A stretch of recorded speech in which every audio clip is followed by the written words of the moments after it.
내가 죽지 않고 살아서 여호와께서 하시는 일을 선포하리로다.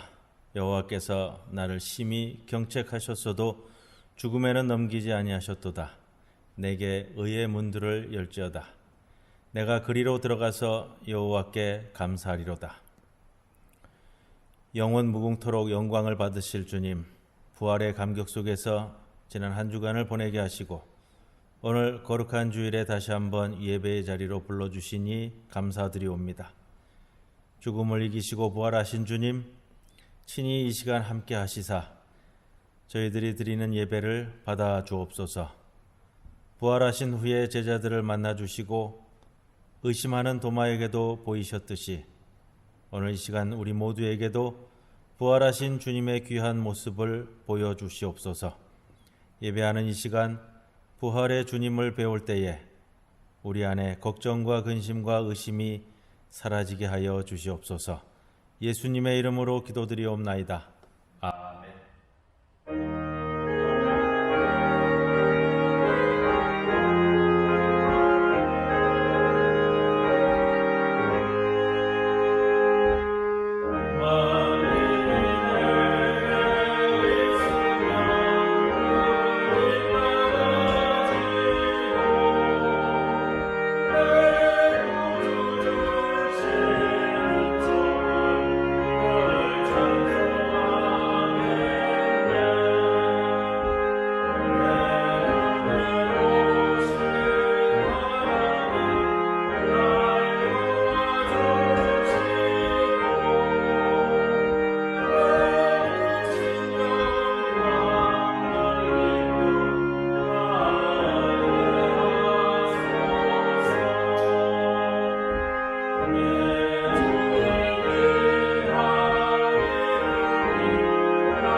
교동문 28번입니다.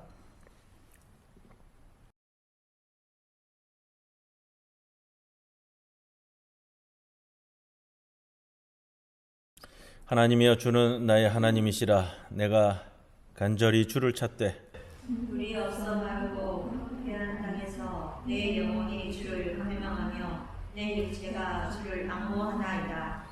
내가 주의 권능과 영광을 보기 위하여 이와 같이 성소에서 주를 바라보았나이다.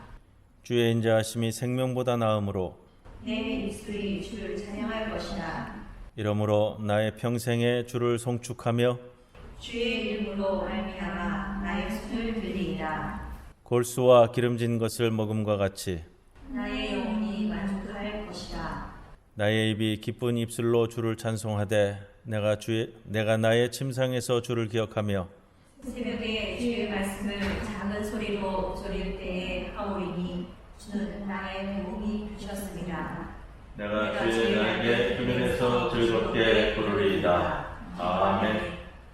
전능하사 천지를 만드신 하나님 아버지를 내가 믿사오며 또 그의 아들 우리 주 예수 그리스도를 믿사오니 이는 성령으로 잉태하사 동정녀 마리아에게 나시고 본디오 빌라도에게 고난을 받으사 십자가에 못 박혀 죽으시고 장사한 지 사흘 만에 죽은 자 가운데서 다시 살아나시며 하늘에 오르사 전능하신 하나님 우편에 앉아 계시다가 저리로서 산 자와 죽은 자를 심판하러 오시리라. 성령을 믿사오며 거룩한 공예와 성도가 서로 교통하는 것과 죄를 사하여 주시는 것과 몸이 다시 사는 것과 영원히 사는 것을 믿사옵나이다. 아멘.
지난 한 주간 저희들은 주님의 뜻과는 너무나도 어긋나게 살았습니다.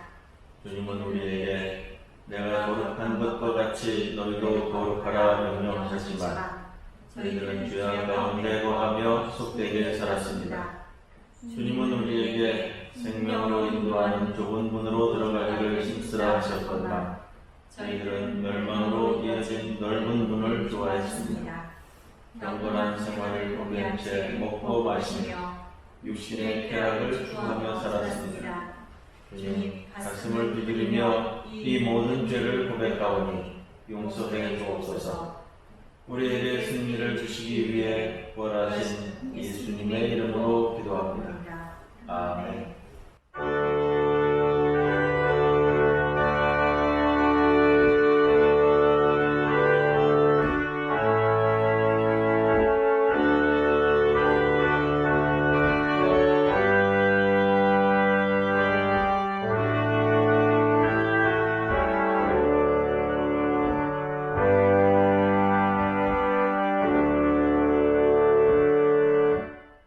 여호와께서 말씀하시되 오라 우리가 서로 변론하자.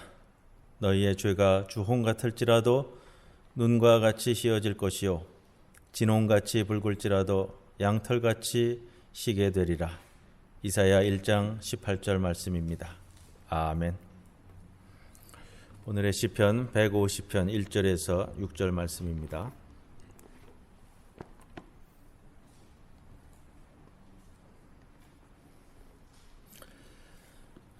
할렐루야. 그의 성소에서 하나님을 찬양하며 그의 권능의 궁창에서 그를 찬양할지어다. 그의 능하신 행동을 찬양하며 그의 지극히 위대하심을 따라 찬양할지어다. 나팔소리로 찬양하며 비파와 수금으로 찬양할지어다. 소고치며 춤추어 찬양하며 현악과 퉁소로 찬양할지어다. 큰 소리 나는 제금으로 찬양하며 높은 소리 나는 제금으로 찬양할지어다. 호흡이 있는 자마다 여호와를 찬양할지어다. 할렐루야. 이런 하나님의 말씀이었습니다.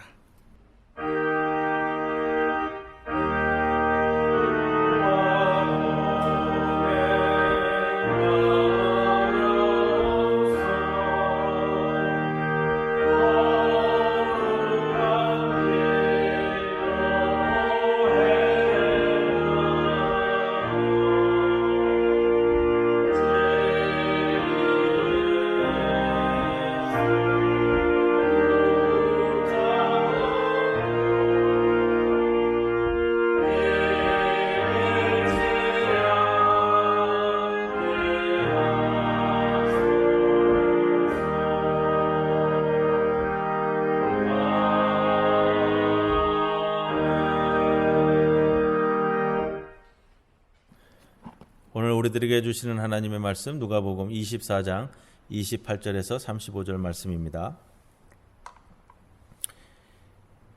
그들이 가는 마을에 가까이 가매 예수는 더 가려 하는 것 같이 하시니 그들이 강권하여 이르되 우리와 함께 유하사이다.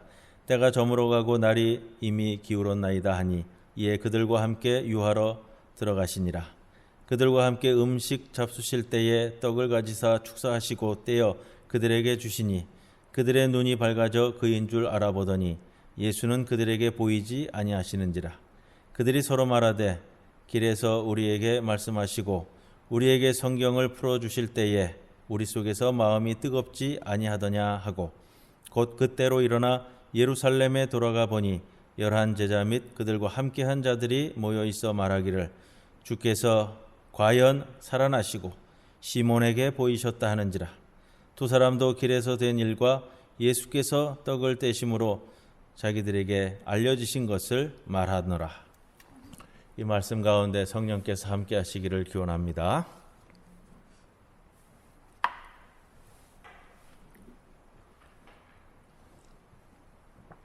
부활절 둘째 주일입니다.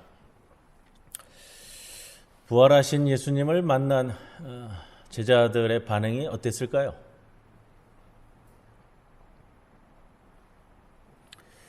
성도 여러분, 지난주에 우리가 부활하신 예수님에 대한 말씀을 듣고 또 그 소식을 나누고 십자가에 달려 돌아가신 분이 다시 살아난 사건을 복음으로 마주한 우리는 지난 한 주간 동안 어떤 반응 속에 살아가셨습니까?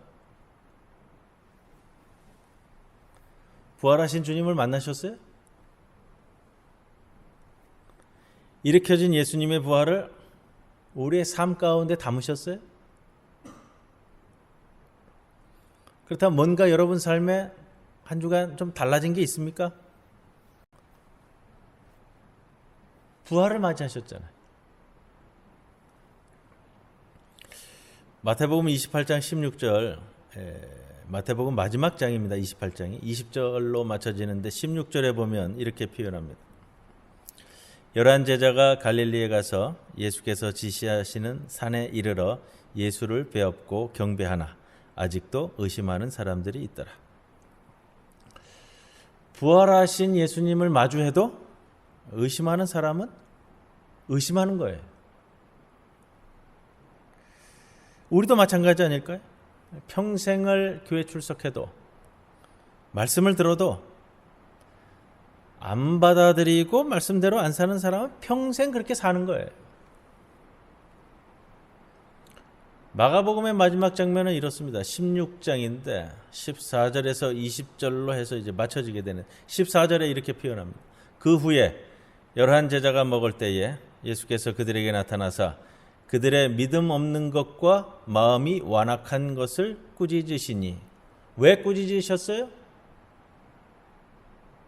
14절 하반절은 이렇게 표현합니다. 이는 자기가 살아난 것을 본 자들의 말을 믿지 아니함일러라. 다시 살아난 예수님을 본 자들의 말을 전했는데도 믿지 아니하였다라는 거예요. 마가복음은 그 바로 앞에 이 엠마오 도상의 제자 이야기를 짧게 2절로 우리에게 전해줍니다. 13절에 이런 표현이에요. 두 사람이 가서 남은 제자들에게 알리었으되 역시 믿지 아니하리. 이 두 사람이 제자들에게 가서 엠마오 도상에서 예수님을 만났다고 제자들에게 말했는데 제자들도 믿지 아니하였다, 이런 표현이에요. 마태복음, 마가복음 이 두 복음서 마지막이 여러분 그리 쿨하게 마무리 짓고 있지는 않습니다. 오늘 본문이 되는 누가복음은 앞에 두 복음서보다는 좀 더 많은 내용을 담고 있어요. 그리고 예수님 부활 사건을 통해서 우리가 살펴야 할 것을 비교적 풍부히 그리고 소상히 전해주는 것이 누가복음 24장이기 때문에 오늘 본문 누가복음 24장으로 정했습니다만, 엠마오의 두 제자 이야기, 오늘 본문은 그거잖아요. 오늘 주보 표지도 보시면 엠마오로 가는 두 제자, 유명한 그림입니다. 여러분 참 자주 배웠을 거고요. 우리 방송으로 드리는 분들은 제가 카톡으로 해서 그림을 다 먼저 보내드리도록 하겠습니다. 엠마오 두 제자 이야기 마태복음서에는 나오지 않고요. 마가복음서는 단순하게 2절로 기록하고 맙니다. 누가복음서 기자는 이 누가복음서 마지막 장이 24장에서 13절로부터 35절까지 무려 20절이 넘는 긴 지면을 할애해서 엠마오 두 제자 이야기를 우리들에게 들려줍니다. 그리고 누가복음이 마지막이 이렇게 맞춰지는데, 오늘 24장을 본문으로 정했습니다만 본문 맨 마지막 절 52절이에요. 24장 52절에 이렇게 누가복음이 맞춰져요. 그들이 그에게, 그는 예수님이죠, 경배하고 큰 기쁨으로 예루살렘에 돌아가 늘 성전에서 하나님을 찬송하니라. 이게 누가복음의 마지막이에요. 이 마지막 말씀 52절 53절 말씀 우리의 결론이 되기를 바라고요. 또 오늘 말씀은 소위 엠마오 제자 이야기를 통해 여러분과 함께 은혜 받기를 원합니다. 누가복음서 기자는 예수님 부활을 24장에서 다루면서 오늘 본문이 시작되는 13절 바로 앞에요. 1절에서 12절 말씀을 보면 무덤에 간 여인들과 베드로에게 부활하신 예수님이 안 나타나요. 무덤에 갔는데 보지 못해요. 누가복음에서 언제 처음 등장하냐면 엠마오로 돌아가는 두 제자에게 부활하신 예수님이 처음 등장합니다. 이게 누가복음의 독특성이에요. 이 두 제자를 통해 예수님이 많은 것을 우리들에게 보여주시는데 그것이 바로 부활하신 예수님이 우리에게 원하시는 것, 또 우리가 해야 할 것들을 제시해주고 있습니다. 본문 보겠습니다. 13절에 이렇게 시작하죠. 제가 오늘 본문은 28절부터 읽었습니다만 너무 길어서 그랬어요. 13절에 보면 이렇게 뭐라고 시작해? 그날에. 지금 앞에 보면 빨간 동그라미가 있잖아요. 성경에. 단락이 나누어졌습니다. 무덤에서 일어난 일과 이제 달라져서 엠마오로 가는 두 제자 이야기가 시작이 되는데, 그날은 어느 날이에요? 예수님 부활하신 날. 근데 이 본문에서 우리말 번역 성경에는 조금 생략됐어요. 앞에 부분에 하나가 더 있는데 뭐가 있냐면 13절 맨 앞이 이렇게 시작이 돼요. 그리고 보라 그날에. 그리고 보라. 앞에 말씀드린 것처럼 빨간색으로 단락이 나눠지고 동그라미가 있잖아요. 제 성경에는 빨간색으로 보이는데, 그리고 보라. 뭔가 좀 중요한 것을 우리에게 일러주고 싶은 누가복음서 기자의 마음이에요. 그리고 보라 그날에. 예루살렘으로부터 엠마오라는 곳을 향해서 두 사람이 쉼없이 터벅터벅 걸으며 지나간 이야기를 하고 있었을 겁니다. 해는 뉘엿뉘엿 지나가고 있었던 것이고요.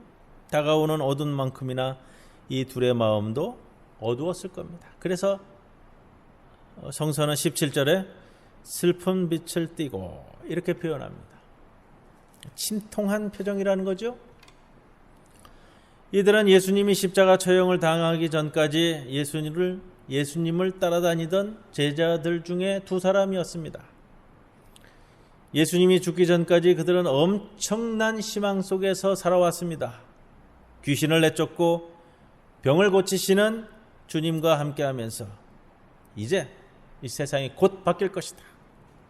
반드시 우리 주님께서 이스라엘을 로마의 억압으로부터 벗어나게 해주실 것이고, 거짓된 바리새파나 제사장과 같은 권력과 야합한 종교 지도자들을 심판해 주실 것이라고 믿었습니다. 엄청난 희망이 그들을 예수님과 함께 예루살렘으로 입성하게끔 만들었습니다. 엄청난 희망이었죠. 본문 21절에는 이렇게 표현합니다. 우리는 이 사람이 이스라엘을 구원할 자라고 바랐노라. 속량할 자, 구원자, 구세주 다 같은 단어로 번역이 되는 거예요.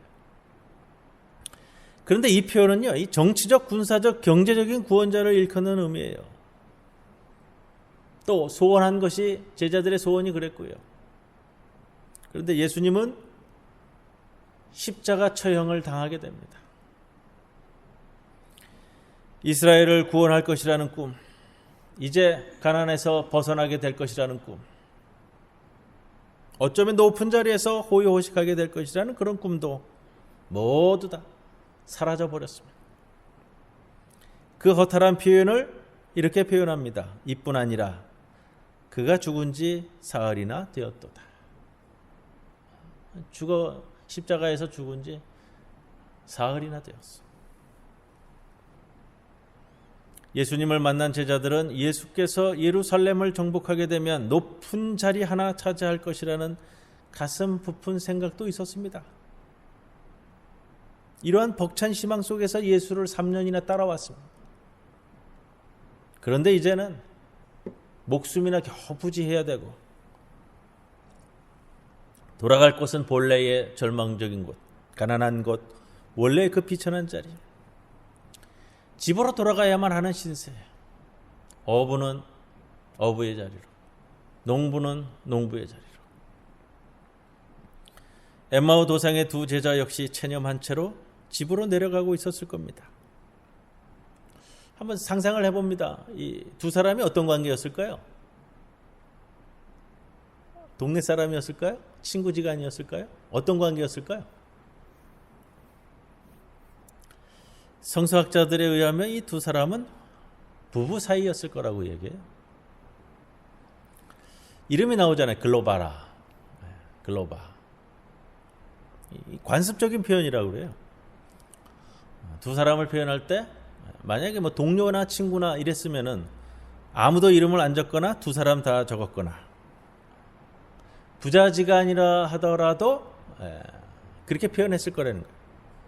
아들 이름도 적었거나 글로버와 그의 아들. 그런데 부부간에는 뭐 관습적으로 한 사람만 이름을 표현했다고 그래요. 그래서 부부였을 것이다 이렇게 표현하고요. 오늘 뭐 우리 주보 표지에 있는 그림도 제가 그걸 살펴보고서는 오늘 그림을 로버트 준트의 그림인데 왼쪽에 있는 분이 머리가 많이 길어요.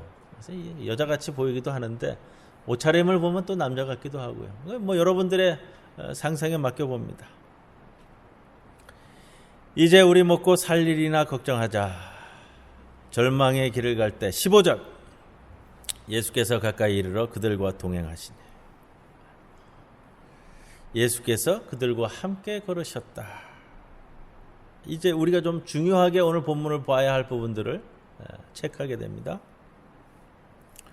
동행하다, 함께 걷다. 미완료형으로 기록되어 있어요. 오늘은 시제 이야기가 좀 나오는데요. 뭐 시제 이야기 너무 복잡한 건 생각 안 하셔도 되고요. 그 시제가 무엇을 나타내는지만 제가 말씀을 드릴 거예요. 뭘 강조하는지. 우리나라 시제는 좀 단순하잖아요. 과거, 현재, 미래. 근데 뭐 시라버나 뭐 독일어나 시제가 좀 우리보다 많으니까 다 품고 있는 뜻들이 있습니다. 미완료형으로 기록됐다는 것은 지금부터 가까이 이르러 함께 걷기 시작했다. 이런 표현이 아니고요. 그 언젠가부터 계속해서 지금까지 동행해 왔다라는 표현이에요. 미완료형이기 때문에. 이 표현이 누가복음이 우리에게 전해주는 예수님 동행의 의미예요. 또 이 본문에는 좀 우리말 번역에는 좀 생략된 부분도 있어요. 직역하면 이런 거예요. 친히, 이 친히라는 말이 빠져버렸어요. 친히 예수께서 가까이에서 동행해 오셨다. 조금 직역을 제가 좀 했습니다. 좀 강조하고 있어요. 친히 예수께서 가까이에서 동행해 오셨다. 그런데 예수님을 알아보지 못합니다. 왜냐하면 16절에 의하면 이렇게 표현해요. 그들의 눈이 가리워져서 예수를 알아보지 못했다. 이렇게 증언합니다. 여러분, 그들의 눈이 절망과 시리로 가려져 있으면 부활과 소망의 삶으로 나타난 그리스도를 보지 못했다. 이렇게 증언되는 겁니다. 여러분, 예수님께서 항상 우리 가까이에서 동행해 오셨는데 언제부터요?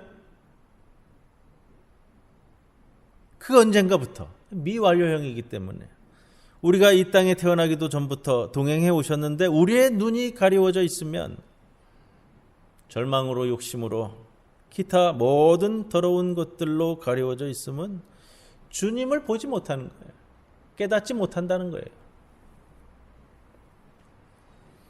14절에 보면 이 모든 된 일을 서로 이야기하더라. 이렇게 이어지죠. 이 모든 된 일이 뭐예요? 1절에서 12절까지의 내용들, 그리고 그 이전에 십자가를 지고 골고다에 올라가신 일, 모든 일들. 그런데 앞에 부분만 이야기한다면 1절에서 12절 여인들과 제자들이 주님의 무덤이 비어있다는 일, 또 찬란한 옷을 입은 이가 예수 부활의 사건을 전했음에도 불구하고 그냥 그렇게 마무리된 거. 1절에서 12절에는 부활하신 예수님이 등장하지 않는다고 말씀을 드렸습니다. 그 모든 일들을 들었어요. 알아요. 모르는 것 아니에요. 그래서 서로 이야기하지만 알지만 모르는 거예요. 예수께서 그들과 함께 걸으면서 예루살렘의 사건들을 물었습니다. 절망하고 체념해야만 되는 상황의 이야기들을 예수에게 그들은 이야기했어요. 22절에 보면 그들이 들었던 예수님의 무덤이 비어 있었다는 이야기도 부활의 희망이 아니라 예수님이 단순히 없어졌다. 누군가 시체를 가지고 갔을 것이라는 그 이야기. 그렇게 이야기해 주었어요. 모든 사건이 이 엠마오로 가는 두 제자의 눈에는 절망의 눈으로, 체념의 눈으로만 보인다는 거예요. 여러분, 이 모습을 보면서 과연 이 모습이 이 두 사람에게만 놓여 있는 삶의 모습이겠는가? 우리도 다 알지만 알지 못하고 매일매일 나아질 것도 없이 그저 쳇바퀴 같은 삶을 살아가는 우리가 엠마오 도상의 두 사람처럼 그저 어둡게 절망스럽게 그렇게 살아가고 있지는 않는지 가슴을 한번 두드려 봐야 되는 거예요. 그런데 오늘 이렇게 체념의 자리에서 살아가는 우리들에게 엠마오 도상에 있는 그 우리들에게 주님이 동행하시는 거예요. 동행은 그 이전부터 해왔죠. 이제 보이기 시작하는 거예요. 바로 이것이 오늘 우리 이 예배의 자리고 기도의 자리고 말씀이 선포되는 자리입니다. 바로 그 자리에 주님께서 개입하시는 거예요. 25절에 미련하고 선지자들이 말한 모든 것을 마음에 더디 믿는 자들이요. 이런 표현을 쓰죠. 알아요. 선지자들이 말한 모든 것 우리 알아요. 성경 말씀 배우고 들어서 우리 알아요. 그런데 몰라요. 왜 그렇죠? 미련해서 그리고 더디 믿어서 이렇게 표현하는데 더디 믿는 자, 느린 자들이라는 표현이 느린 자들. 늦다. 언제까지 늦어요? 죽을 때까지 늦어지는 믿음이에요. 무슨 뜻이에요? 안 믿는다는 거죠.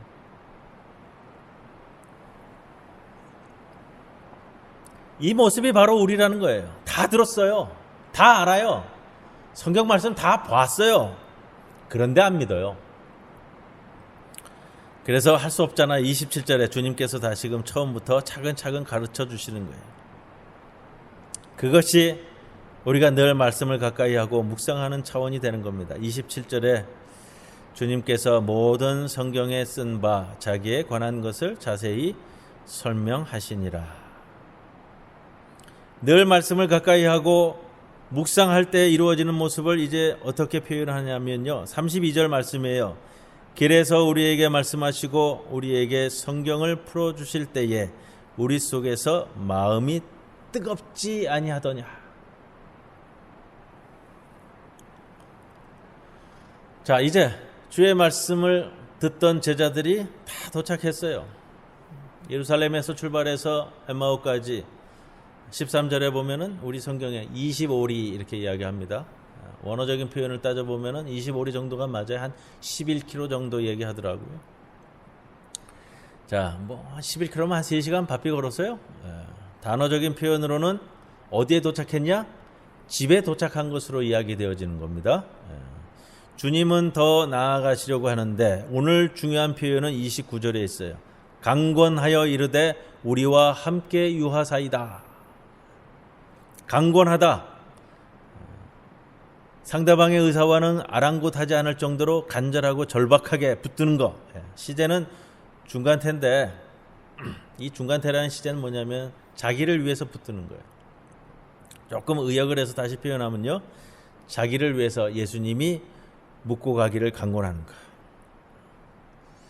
조금 더 제가 숨어있는 뜻까지 포함해가지고 의역을 좀 더 진행시켜 보면요. 이런 뜻이에요. 이 사람을 붙들어야만 내가 살겠기에 좌우 체면이고 염치고 예절이고 아무것도 없이 내가 이 사람을 붙잡았다. 이런 뜻이에요. 어떻게 하라고요? 우리 집에 묵으라고요. 여러분 집에 예수님이 묵고 계시나요? 여러분 우리의 집인 부산 중부교회에 예수님이 묵고 계십니까? 오늘 예수 없는 그리스도인 가정, 나아가 예수 없는 교회 무수히 많습니다. 우리가 지난 선거 기간 동안 그 전부터 보아왔잖아요. 참 고개를 절레절레 흔드는 모습들. 오늘날 우리 교회는 어떤가요? 우리 교회는 만나면 예수님 이야기를 하나요? 신도회 원래에서 우리가 만나면 예수님 이야기를 하냔 말이에요. 그죠? 돈 이야기, 세상 이야기, 남편 자랑, 자식 자랑, 아니면 맨날 이 정치 이야기 하다가 끝나는 거 아니에요?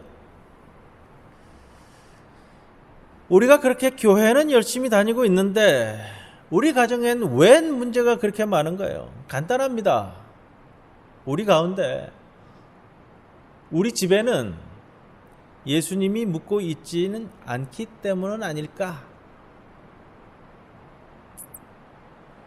우리는 항상 우리 가운데 또 우리 가정에는 예수님도 계시다고 착각합니다. 이게 우리의 병폐예요.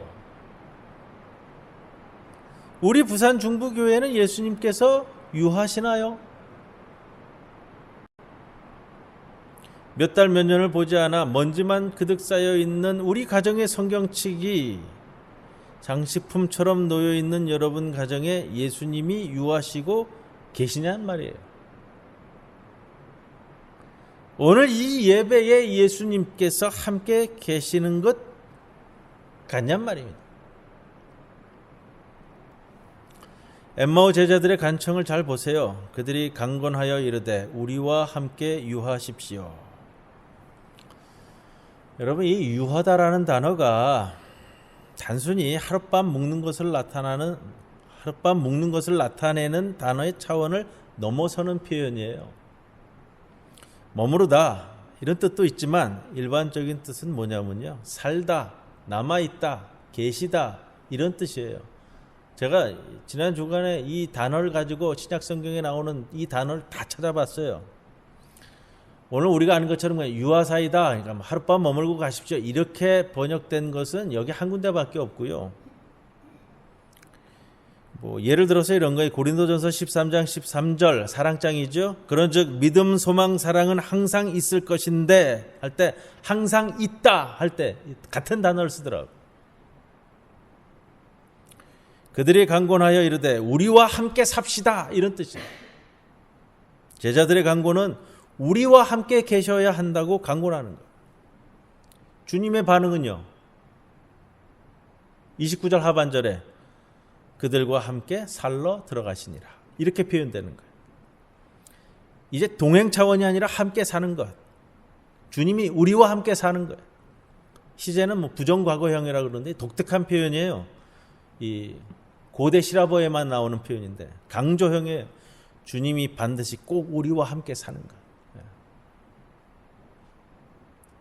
30절 31절 말씀 봅니다. 참 재밌어요.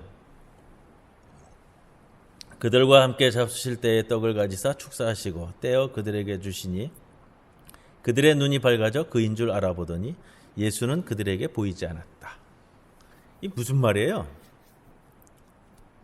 잘 보세요. 절 보세요. 제가 해석해 드릴 거예요. 함께 식사를 하면서 예수님이 떡을 나누어 줬죠?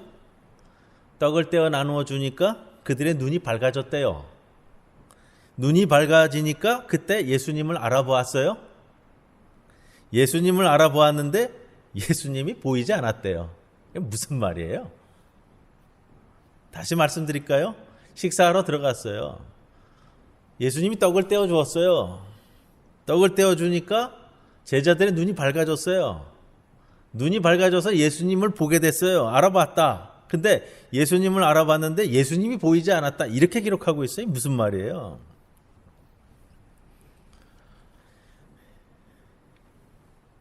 함께 잡수실 때 축사하시는 것은 감사의 기도를 했다라는 표현이죠. 쉬워요, 여기까지는.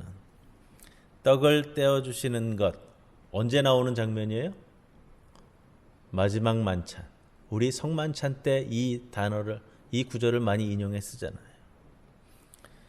떡을 떼어주시고 잔을 부어주시고 너희도 이와 같이 행하라. 내 몸을 떼어주고 내 피를 흘려주는 것처럼 그렇게 너희도 살아야 한다.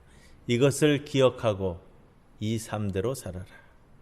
성경 이 성찬 본문 말씀드리면서 제가 이 본문 가지고 한번 예배 설교한 적이 있어요. 떡을 떼다라는 것이 단순히 우리가 아는 것처럼 떡을 이렇게 찢어가지고 한 조각씩 주고 이런 표현이 아니고 브레이킹이라는 뜻인데 원뜻은 부수다라는 거예요. 깨뜨리다라는 거예요. 예수님께서 떡을 떼어주셨다라는 건 뭐예요? 자기 몸을 부수어서 깨뜨려서 우리에게 다 나눠줬다라는 뜻이라고 제가 말씀드렸었어요, 예전에. 우리에게 오셔서 자기의 몸을 부수어 깨뜨려 찢어서 우리에게 주시고 우리가 그분의 삶이신 빵을 먹을 때, 떡을 먹을 때 그제서야 비로소 그분을 알아봤다는 거예요. 그분의 몸을 부수어 우리에게 주신 것을 다시금 깨달았을 때 눈이 밝아져. 깨달았다는 거예요. 그리고 그 삶을 그대로 우리가 이어받아서 살게 되어졌을 때 우리 눈에 부활하신 예수님이 제대로 보이는 거예요. 우리 눈에 이렇게 예수가 이제 제대로 보일 때, 깨닫게 되었을 때 그들에게 보이지 아니하는지라. 이제 눈에 보일 필요가 없죠. 왜? 예수의 그 삶을 그대로 살아내는 자들이 된 성도들에게는 예수가 보이든 안 보이든 함께 살아가는 삶을 살게 되어지는 거예요. 그래서 이 표현이에요. 예수의 삶을 살아내는 것. 이게 30절, 31절의 말씀. 그리고 이렇게 살아내게 된 자들이 어디로 가요? 그러한 자들이 이제 일어나 절망을 맛본 예루살렘으로 다시 돌아가는 거예요. 그러니까 오늘 제목이 뭐예요? 예루살렘으로 돌아간 제자들. 33절 보세요. 곧 그때로 일어나 깨닫게 되어지자. 곧 그때로 일어나. 집에 다 왔는데 엠마오까지 다 왔잖아요. 엠마오에 오는 것이 목적이었는데 이 집이 집이 아니고요. 그리스도께서 순환받은 현장, 고통당하고 조롱당하고 처형당했던 그 현장, 바로 예루살렘으로 다시 발걸음을 돌리는 거예요. 33절에 예루살렘에 돌아가 보니 11 제자 및 그들과 함께 한 자들이 모여 있어. 이제 다시 모이죠. 우리도 다시 모일 거예요. 다음 주에는 그렇게 소망합니다. 함께 모였을 때의 고백을 들어봅니다. 34절에 말하기를 주께서 과연 살아나시고, 부활신앙의 고백이 있는 거예요. 여기에서 시몬에게 보이셨다 하는지라. 그들 제자들은 모여 있었고 여기에 엠마오의 두 제자들은 주님의 부활을 전합니다. 부활이 전해진 이 모임이 바로 교회의 시작인 거예요. 뜬금없이 시몬이 등장하잖아요. 시몬이 거론되잖아요. 왜요? 교회의 반석이 된 시몬, 그 이름이 여기에서 거론되는 거예요.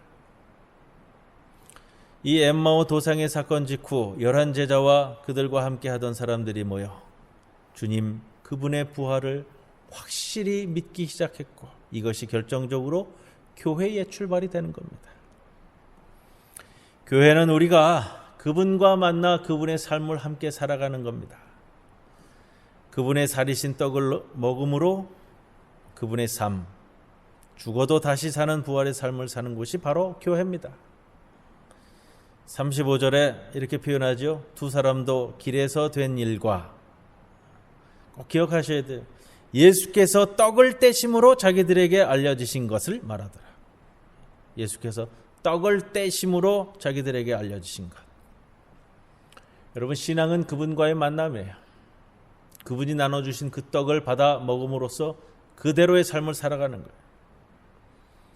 신앙생활, 교회 생활이라는 것이 다른 것이 아닙니다. 그렇게 살아가는 것.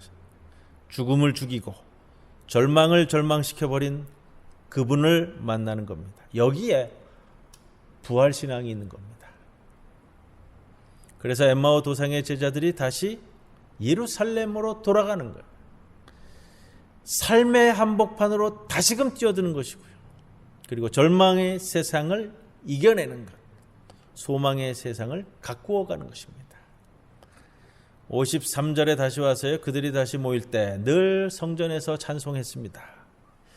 다음 주일은 우리 교회가 부활절 감사 주일 예배로 다시 모이려 소망합니다.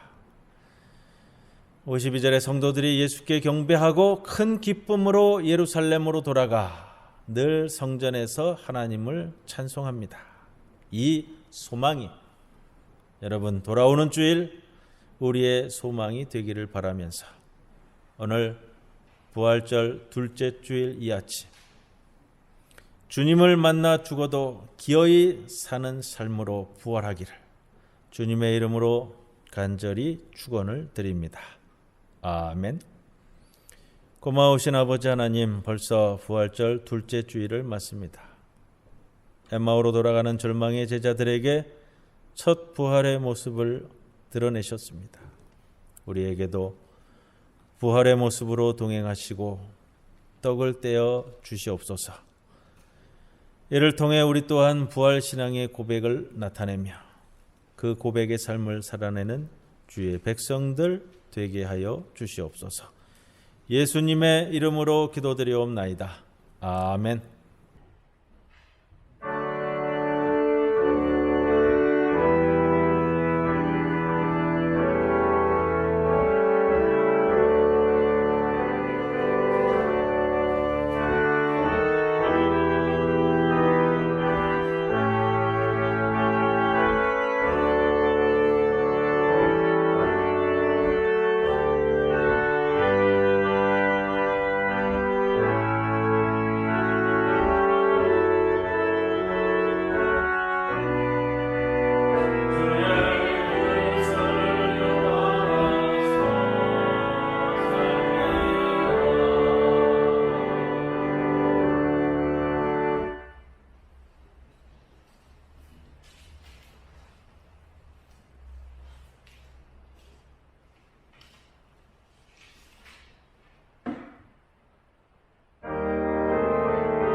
시간 함께 봉헌드리도록 하겠습니다.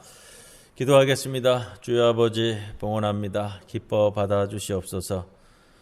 언제나 무한하신 사랑으로 함께하신 주님 앞에서 경제적인 문제로 어려움 당하지 않도록 우리 성도들을 붙잡아 주시고 물질적으로 넉넉하고 풍요로운 마음으로 주님 앞에 서도록 항상 이끌어 주시옵소서.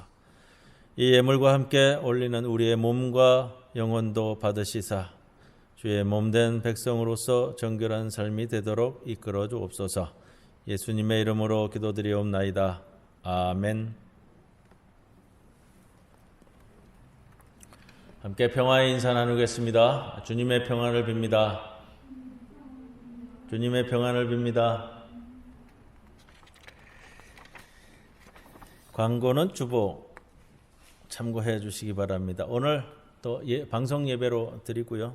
다음 주일 26일은 우리 부활절 감사 예배로 드리기를 소망합니다. 예배 중에 부활절 감사 헌금도 봉헌합니다.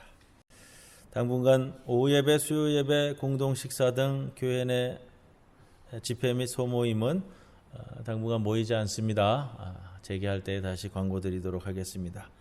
우리가 26일 주일은 함께 모여서 예배드리기를 소망하면서 상세한 내용은 문자로 다시 연락드리도록 하겠습니다. 또 중요한 것은 우리가 방역도 한 번 더 해야 되고 또 긴 시간 또 청소를 안 했기 때문에 청소도 해야 됩니다. 토요일 날 시간을 정해서 모일까 하는데 그 내용도 문자를 통해서 다시 연락드리도록 하겠습니다. 우리 요양 중에 있는 김충석 군사님 위해서 잊지 마시고 기도해 주시고 또 각처에 흩어져 있는 우리 권속들을 위해서 늘 기도함이 끊이지 않도록 여러분께서 늘 애써 주시기를 바랍니다. 자, 이제 우리 패배송 635장 찬송 드립니다.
지금은 부활하신 주님으로서 절망감에 사로잡혀 돌아갈 수밖에 없었던 엠마오 두 제자에게 나타나셔서 그들의 발걸음을 예루살렘으로 돌이키신 우리 주 예수님의 크신 은혜와 그들로부터 경배와 찬송을 받으시는 하나님 아버지의 크신 사랑과 주님이 보이시지 않더라도 우리와 늘 동행하시는 성령님의 역사하심이 다음 주일에는 우리 함께 모여 예배드림을 소망하며 오늘 주의 말씀과 떡을 붙들고 머리 숙인 모든 성도들 위해 영원토록 함께 하시기를 축원하옵나이다.